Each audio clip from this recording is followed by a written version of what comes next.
मुफ्ती साहब, आजकल चूंकि उम्र खुल चुके हैं और आगे हज का सीजन है, काफी तादाद में पाकिस्तान से लोग उम्रे पर जा रहे हैं और कुछ पाकिस्तानी जो दूसरे ममालिक में हैं वहां से भी जा रहे हैं। तो एक सवाल वहां से कसरत से आ रहा है कि वहां पर जो मशहूर व मारूफ अलबैक है, उसका चिकन का इस्तेमाल शरई नुक्ते नजर से कैसे है, उसको इस्तेमाल कर सकते हैं, नहीं कर सकते? तो इस सिलसिले में आपकी क्या राय होगी? जिन मुर्गियों के बारे में ये सराहत से मालूम हो कि भाई ये जिस जगह पे ज़िबा हुई हैं वहाँ शराइत का ख्याल रखा जाता है, उस एबेटायर के अंदर स्टैंडर्ड्स फॉलो होते हैं, तो फिर सही है। अब जिनके बारे में ये सराहत से मालूम हो तो उनका खाना भी जायज है, और जहां ये नहीं है तो उनका खाना भी जायज नहीं है। अलबत्ता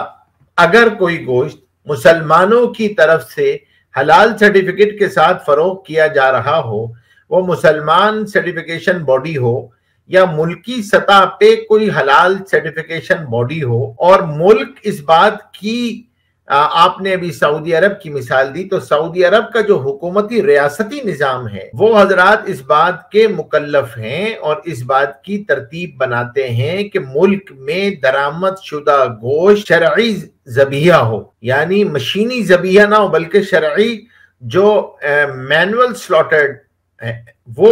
इंपोर्ट किया जाए। और यही वो हजरात बताते भी हैं, और वो ये कहते हैं कि भाई हमें वहीं से ले रहे हैं। फिर वो हजरात ये कहते हैं कि हम उसकी निगरानी भी करते हैं। अब चूंकि गैर मुस्लिम ममालिक से गोश्त दरामद होता है, कहीं कहीं पर हमारे यहाँ सवालात आ रहे होते हैं, वो लोग जो मुख्तलिफ यूरोप के ममालिक में रहते हैं वहां पर बकसरत इधर उधर के आसपास के ममालिक से गोश्त दरामद हो रहा होता है। अब अगर आपने हलाल सर्टिफिकेट जो जारी किया गया है उसमें इस बात की एहतियात देखें कि भाई वो वाकईतन कोई उलमा की मोतमद बॉडी है जिसने हलाल सर्टिफिकेशन की है, और अगर नहीं है तो भाई एहतियात तो इसी में है कि ऐसी मुर्गी के गोश्त से परहेज किया जाए। लेकिन अगर किसी ने हलाल सर्टिफाइड मीट ले लिया और उसको हलाल सर्टिफिकेशन बॉडी के बारे में भी पता था और उसके ऊपर एतमाद था, तो ठीक है, आप उसको ले सकते हैं। बल्कि उलमा ने तो यहाँ तक लिखा है कि भाई अगर हलाल सर्टिफिकेट है और आपको नहीं पता, बैन है कि ये नहीं पता कि यानी ज़बीहा सही हुआ है, मैकेनिकल स्लॉटेड है या मैनुअल स्लॉटेड है, स्टैंप हलाल की लगी हुई है, हलाल सर्टिफाइड भी है, तो फिर और बज़ाहिर उस बॉडी के बारे में आपको कुछ ताज़ा तफसील नहीं, लेकिन ये पता है कि ये मुसलमानों की सर्टिफिकेशन बॉडी है, तो हाजत के वक्त खरीदार को जो आम सारिफ है उसको खाने में माजूर कहने की गुंजाइश है। क्यों है? अभी आप ये देखिए, एक तो मुसलमान मुल्क में हलाल कहकर गोश्त बेचा और खिलाया जा रहा हो, तो इसमें असल तो यही है कि वो हलाल हो। आम हालात में तो कोई तहकीक जरूरी नहीं है कि वो कहाँ ज़िबा हुआ है, किसने किस तरह ज़िबा किया है, ऐसा तो है ही नहीं। और यही वो जवाब है जो मशहूर हदीस है, बुखारी शरीफ की हदीस है आयशा रज़ियल्लाहु ताला अन्हा से, कि जिसमें बारे में सवाल किया, गोश्त आया था कि पता नहीं इस पर अल्लाह का नाम लिया गया या नहीं लिया गया, तो हुज़ूर पाक सल्लल्लाहु अलैहि वसल्लम ने फरमाया सम्मु अलैहि अंतुम वकुलूहु, और ये चीज जो है वो ली गई है कि हुज़ूर पाक ने फरमाया कि भाई खा लो अल्लाह का नाम लेके इस पे। अब ये इब्ने हजर ने इसकी क्या तफसील की है, हाफिज इब्ने हजर ये कहते हैं सही बुखारी की इस शरह में, देखो इससे एक बात ये मालूम हुई कि मुसलमानों के बाजार में जो गोश्त बिक रहा हो और मुसलमान उसको हलाल कहकर बेच रहा हो, तो उसको महमूल किया जाएगा हलाल के ऊपर, और ये इसलिए कि उसे मुसलमानों ने, गालिब ये है कि मुसलमानों ने इस पर तस्मील लिया है, और जो मुसलमान जो है वो जब ज़िबा करेगा तो वो उसका खाना जो है वो यही गुमान किया जाएगा कि उसने भाई यहाँ पर खास तौर पे अल्लाह का नाम लिया है। और अब फिर आपने वो मशहूर हदीस सुनी होगी, मजमा ज़वाइद की हदीस है, वो अली अबू हुरैरा रज़ियल्लाहु ताला अन्हु की रिवायत है, हुज़ूर पाक सल्लल्लाहु अलैहि वसल्लम ने फरमाया कि अगर मिसाल के तौर पे कहीं पे तुम्हारे पास कोई खाना आए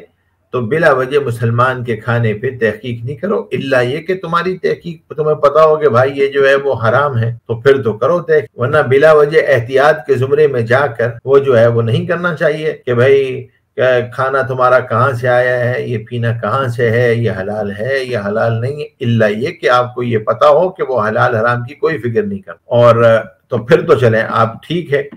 آپ نے جو خاص طور پہ یہاں پہ نام لیا ہے آپ نے اس کا ایک برانڈ کا، کہ جو مشہور برانڈ ہے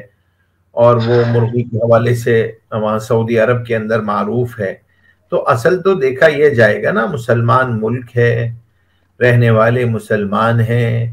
اور وہ لوگ یہ کہہ رہے ہیں کہ ہم تمام شرائط کو پوری کرتے ہیں اور ہم جو ہے نا چیزوں کی رعایت رکھ رہے ہوتے ہیں۔ اب آپ اس احتیاط کی بنا پہ، آپ کو اگر ان پہ اعتماد نہیں ہے، آپ نہیں کھانا چاہ رہے تو ٹھیک ہے، لیکن جب آپ کسی دوسرے کو روکنے کے لیے جائیں گے تو آپ کے پاس دلیل ہونی چاہیے۔ شبہ تو شبہ کی بنیاد پہ کسی کو روکا نہیں جاتا۔ مسلمانوں سے اصل حکم تو یہی ہے کہ ظن المؤمنین خیرا، کہ اصل بات جو ہے وہ تو یہی ہے کہ مسلمانوں سے گمان جو ہے اسے ہی کرنا چاہیے۔ اور وہ حضرات اپنے طور پہ جب ہم وہاں کے علماء سے بات کرتے ہیں، وہ حضرات کہتے ہیں کہ بھئی یہاں پر اس کی رعایت رکھی جاتی ہے اور یہ لوگ اس بات کی رعایت رکھتے ہیں، یہاں سے باقاعدہ لوگ وزٹس کے لیے بھی جاتے ہیں۔ تو ظاہر سی بات ہے اس ان تمام چیزوں کے ہوتے ہوئے،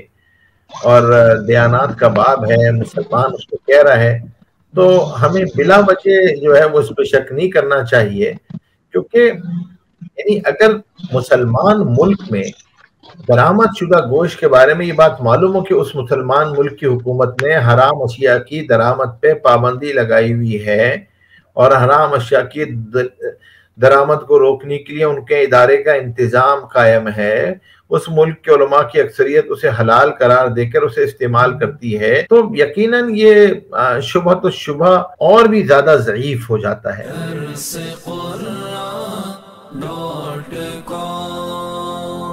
www.darsequran.com